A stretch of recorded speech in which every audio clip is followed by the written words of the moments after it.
Welcome to my YouTube channel Assam Career Update. আজি পুনৰ আপোনালোকৰ বহুত ভাল খবৰ হৈ গল NSM বিভাগৰ ফালৰ পৰা নতুনকৈ ভেকেন্সি মুকলি কৰিলে প্ৰায় 2025 বৰ্ষৰ কাৰণে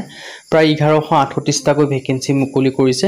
গ্ৰেড 3 গ্ৰেড 4 লেভেলৰ ভেকেন্সি হয় জোন ওয়াইজ আপোনালোকে চাকৰিসমূহ লাভ কৰিব পাৰিব অসমৰ সকলোতকৈ ডাঙৰ নিযুক্তি হৈছে NSM বিভাগৰ ফালৰ পৰা নেশ্যনেল হেল্থ মিছনৰ আন্ডাৰত ভেকেন্সিখিনি মুকলি কৰিছে সো কেনেদৰে আবেদনসমূহ কৰিব পাৰিব কোনটো পদৰ ক্ষেত্ৰত কিমানকৈ এজ ক্ৰাইটেৰিয়া বিচাৰিছে সিলেকশন প্ৰসিডিউৰ কিমান বিচাৰিছে কোৱালিফিকেশন কিমান লাগিব এই সকলোখিনি কথা এই ভিডিও যোগে আলোচনা কৰা হ'ব সো যদি ভিডিওটো ভাল পায় ভিডিও লাইক কৰিব পাৰে লগৰ চেনেল সাবস্ক্ৰাইব কৰি দিব এনেকুৱা ভিডিওসমূহ প্ৰতিদিনে পাই থাকিব আৰু আমাৰ WhatsApp চেনেলে ভিডিও ডেসক্ৰিপচনত দিয়া আছে তাত গৈ আপোনালোকে ফলোটো কৰি দিয়ক তেতিয়া আপোনালোকে ডেইলি জবৰ আপডেটসমূহ পাই থাকিব পাৰিব আৰু ভিডিওটো যিমান পাৰে সিমান বন্ধুৰ মাজত শেয়াৰ কৰি দিয়ক যাতে সকলো বন্ধুৱে ডেইলি জবৰ আপডেটসমূহ পাই থাকিব পাৰে এটি হৈছে NSM ৰিক্ৰুটমেন্ট আছে 2025 বৰ্ষৰ কাৰণে 1138 টাকৈ ANM লেভেলৰ ভেকেন্সি মুকলি কৰি দিছে আৰু অনলাইন যোগে আবেদনসমূহ কৰিব পাৰে কোনো এপ্লিকেশন ফিজ দিয়া প্ৰয়োজন নাই ডাইৰেক্ট ফ্ৰীতে আপোনালোকে এপ্লাইসমূহ কৰি লব পাৰিব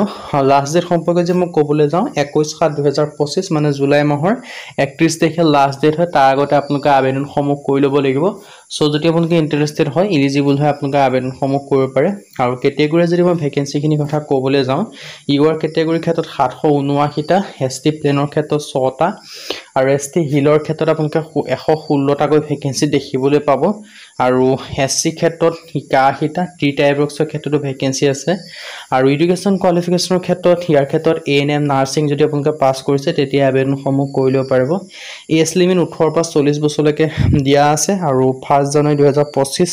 চলৈকে বয়সসমূহ গণনা কৰা হ'ব লগতে এজ ৰিলেক্সেশন সমূহ লাভ কৰিব পাৰিব SC SC ক্ষেত্ৰত 5 বছৰকৈ OBC ৰ ক্ষেত্ৰত 3 বছৰকৈ লাভ কৰিব ৰিলেক্সেশন সমূহ আৰু PWBD ক্ষেত্ৰত 10 বছৰ পৰ্যন্ত ৰিলেক্সেশন সমূহ লাভ কৰিব পাৰিব হাউ টু এপ্লাই https://nsm.assam.gov.in এটো যেটো অফিচিয়েল ওয়েবসাইট এই অফিচিয়েল ওয়েবসাইটতে আপোনালোকে আবেদনসমূহ কৰি ল'ব পাৰিব ইম্পৰ্টেন্ট ৱেব লিংক সেকশনত গৈ আপোনালোকে আবেদনসমূহ কৰি ল'ব পাৰিব আৰু ভেকেন্সি কিটাৰ ক্ষেত্ৰত অনলাইন যোগে আবেদনসমূহ কৰি ল'ব পাৰিব আৰু ডিটেইলছখিনি দেখিব পাৰিছে ইম্পৰ্টেন্ট ডেটৰ ক্ষেত্ৰত 15 জুলাইৰ পৰা আবেদনসমূহ স্টাৰ্ট হ'ব আৰু 31 হৈ গৈছে অলৰেডি 31 জুলাই ইয়াৰ কাৰণে লাষ্ট ডেট হয় তাৰ আগতে আপোনালোকে আবেদনসমূহ কৰি ল'ব লাগিব মই আপোনালোকক যিখন অফিচিয়েল এডভাৰটাইজমেন্ট মই সেইখন আপোনালোকক দেখাই দিছো সো ভিডিওটো আপোনালোকে শেষলৈকে চাই থাকিব এখন আপোনালোকৰ অফিচিয়েল এডভাৰটাইজমেন্ট হয় নেশ্যনেল হেল্থ মিছন আসামৰ ফালৰ পৰা ভেকেন্সিখিনি আহিছে অসমৰ ফালৰ পৰা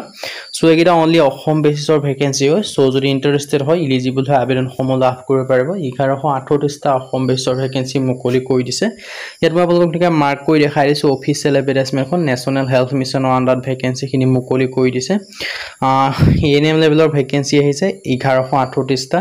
ANM নাৰ্সিং কোৰ্স পাস যোনে কৰি থৈছে ANM নাৰ্সিং কোৰ্স যোনে পাস কৰিছে তেওঁ এই ভেকেন্সি কিটা তেওঁলোকে ভেকেন্সি কিটাৰ ক্ষেত্ৰত আবেদনসমূহ কৰি ল'ব পাৰিব 1138 টা ভেকেন্সি আহিছে আৰু স্যালাৰি সমূহ প্ৰায় 18000 টকা পাৰ মান্থ আপোনালোকে স্যালাৰি সমূহ লাভ কৰিব পাৰিব সো এটো এটা ভাল সুখবৰ হয় আপোনালোকৰ বাবে স্যালাৰিটো ভালে স্যালাৰি লগতে আপোনালোকে গ্ৰেড পে সকলো ধৰণৰখিনি লাভ কৰিব পাৰিব সো যদি আপোনালোকে ইন্টাৰেস্টেড হয় এলিজিবল হয় আপোনালোকে আবেদনসমূহ কৰি ল'ব পাৰিব যদি আপোনালোকে এতিয়ালৈকে আবেদনসমূহ কৰা নাই তেন্তে আপোনালোকৰ বাবে এটা সুখবৰে হয় আপোনালোকে আবেদনসমূহ কৰি ল'ব পাৰিব সম্পূৰ্ণ ডিটেইলছ জনাই আছো আৰু ৰিজাৰ্ভেশন সমূহ লিখা আছে কোনটো কেটেগৰী কিমান কৰি ৰিজাৰ্ভেশন পাব বা কি বেষ্টৰ ৰিজাৰ্ভেশন সমূহ দিছে হেখিনি সকলোখিনি কথা উল্লেখ কৰা আছে SC SC P জেনেৰেল লক্ষেত কোনো ৰিজাৰ্ভেশন নাপায় PWD BD SC হক বা ST হিল হক টি ট্ৰাইবছ হক সকলোখিনি ৰিজাৰ্ভেশনৰ কথা লিখা আছে কোনটো কেটেগৰীত কাক কেনেকুৱা ধৰণৰ ৰিজাৰ্ভেশন সমূহ লাভ কৰিব পাৰিব আৰু কোনটো ৰিজাৰ্ভেশনৰ আন্ডাৰত কেনেকুৱা ধৰণৰ ভেকেন্সি আছে হেখিনি কথা ইয়াত উল্লেখ কৰি থোৱা আছে আপোনালোকে ভালদৰে চাই ল'ব আবেদন কৰাৰ আগত আৰু বয়সৰ সময়সীমাটোৰ কথা মই জেনেৰেলি জনাই দিছো 18 পৰা 40 বছৰলৈ জেনেৰেল কেন্দ্ৰৰ ক্ষেত্ৰত আবেদনসমূহ কৰিব পাৰিব আৰু যদি আপোনালোকে SC SC হয় তেতিয়া আপোনালোকে 45 বছৰলৈকে পাৰিব আৰু যদি আপোনালোকে OBC MBC হয় তেতিয়া 43 বছৰলৈকে পাৰিব আৰু যদি আপোনালোকে PWD কেন্দ্ৰ হয় তেতিয়া আপোনালোকে 50 বছৰ পৰ্যন্ত আবেদনসমূহ কৰি ল'ব পাৰিব সো যদি আপোনালোকে ইন্টাৰেস্টেড হয় এলিজিবল হয় আপোনালোকে আবেদনসমূহ কৰি ল'ব পাৰিব আপোনালোকৰ বাবে ডাঙৰ সুযোগ আহিছে এটা সুবিধা আহিছে সো সুযোগ আৰু সুবিধা আপোনালোকে গ্ৰহণ কৰিব পাৰে যদি আপোনালোকে আবেদনসমূহ কৰিম বুলি ভাবিছে তেন্তে ভেকেন্সি কিটাৰ ক্ষেত্ৰত আবেদনসমূহ কৰি ল'ব পাৰিব সো ডিটেইলছখিনি মই আপোনালোকক জনাই দিছোৱে বয়সৰ সময়সীমাৰ ক্ষেত্ৰত সকলোখিনি কথা উল্লেখ কৰি থোৱা আছে সো আপোনালোকে ভালদৰে চাই মেলি ল'ব আৰু এৰ কোনো এপ্লিকেশ্যন ফিজ দিয়া প্ৰয়োজন নাই সকলোৰে ফ্ৰী হয় সো ফ্ৰীতে আপোনালোকে এপ্লাই সমূহ কৰি ল'ব পাৰিব আজি ভিডিও মানে যদি ভিডিও ভাল পালে লাইক কৰিব লগৰ চেনেলটো সাবস্ক্ৰাইব কৰিব পাৰে এনেকুৱা ভিডিওসমূহ প্ৰতিদিনে পাই থাকিব আজিৰ ভিডিওত লগ পাম